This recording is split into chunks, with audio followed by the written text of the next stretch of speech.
We are the StreetLight Community Outreach, and our mission is to build a strong community by improving the quality of life for impoverished men, women, and children, including the chronically homeless. Everyone here is welcome, regardless of faith, race, or nationality. We serve our clientele in a compassionate and caring environment that offers dignity, acceptance, and a Christ-like love. We facilitate personal growth, spiritual renewal, independence, and integration into a healthy community. We are the StreetLight Community Outreach, and we are building a foundation of hope.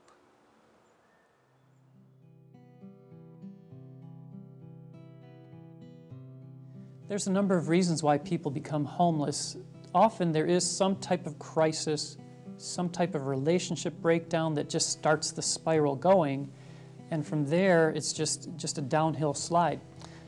I've heard a number of people tell me, I used to have a job, I used to be married, I used to have a family, I used to have a house, now I have nothing, and I don't know how I got here. I don't know how this happened. And more importantly, I don't know how to get back to where I was. Well, I've been homeless for many years, and it's due to alcohol. Not being able to hold a job down, nobody wants you here. My job is working on the road, and I would buy drugs and not pay my car insurance. So next thing I know, I got my license suspended for not paying my car insurance, and I got in an accident without insurance. So I ultimately lost my income.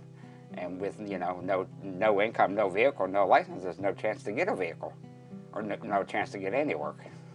So next thing I know, I couldn't pay my rent, I couldn't buy food, I couldn't do nothing. So I ended up in the woods, living in the woods.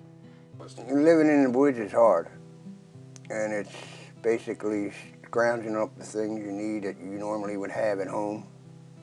Like you would have to go in Dunkin' Donuts, get your toilet paper, which is paper towels, tissues, water, fill up at the sink. You're dealing with bugs, snakes, raccoons, people constantly stealing things, people that'll threaten you,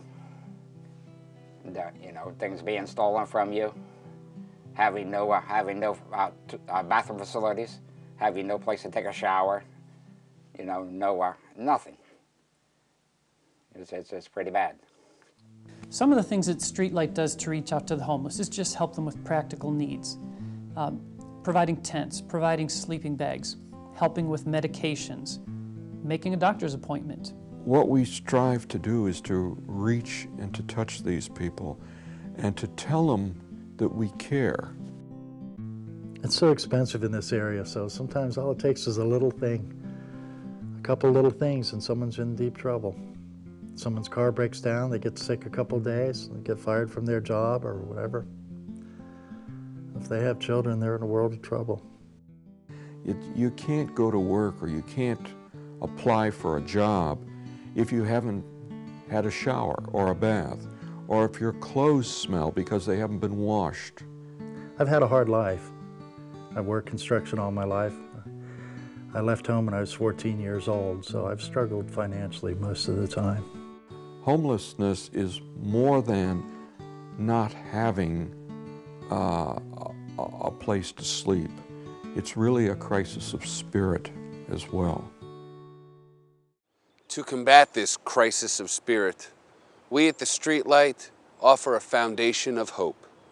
We meet these people wherever they may be, living in their cars or back in the woods. We move them into a transitional house where we train them and teach them to develop a plan for recovery. Then we help them execute that plan.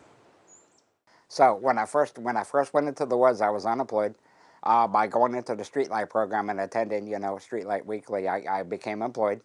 And StreetLight is helping me by being employed now. I have income now that's helping me to get my license back and get back into my normal way I was before, minus the drugs. Minus the, yeah. Well, because of the StreetLight, I'm working now. I'm staying busy. I'm working on my education to further my career at my job. I'm staying clean and sober. I don't crave it. I don't have worries where a trigger would make me go out and drink. I have good support.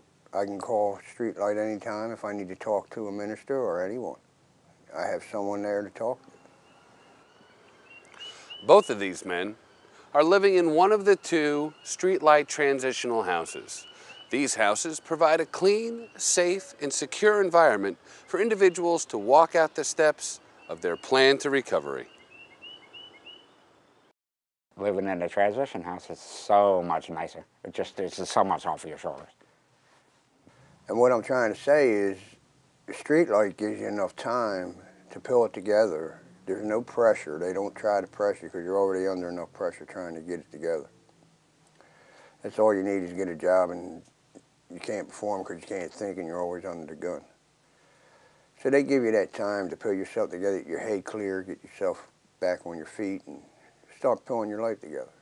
If it wasn't for StreetLight Community Outreach and Miss Rose Powers, I know without any doubt I'd be in a dark place that I don't want to be. And I think they've helped me so much to bring me back into the light. If it wasn't for the StreetLight, I'd be drunk, dead, or in the hospital. You know, providing transitional housing programs for the homeless, grocery services for the needy, and the Wednesday night benevolent banquet for the poor are all rewarding aspects of what we do. But none of these are as gratifying as the opportunities that we have to affect the lives of children. Because families started to come also, we started having teenagers come, children come to the dinner. Well, I come here on Wednesday nights because it's a place where you can come and be yourself, and no one judges you here. No one turns you down like at other places. Before I started coming here, I didn't think life was as serious as it was supposed to be. But Justin and Mr. Greg has really forced into my head, I have to be something to make it in this world. I'm personally in this group dealing with kids that are at a point in their life where they could truly make a decision that could ruin the rest of their life, or make choices that could completely catapult them to what God glorifies in Scripture, to the riches of His glory. So we have everything in this class, everything you can imagine. Who knows what the future of these kids would be like if they didn't have this positive influence in their life. This gives them a place to come, to connect, to see a youth leader who cares about them. I would describe Justin as a big goofball. He's really loving, he's funny, and he's goofy.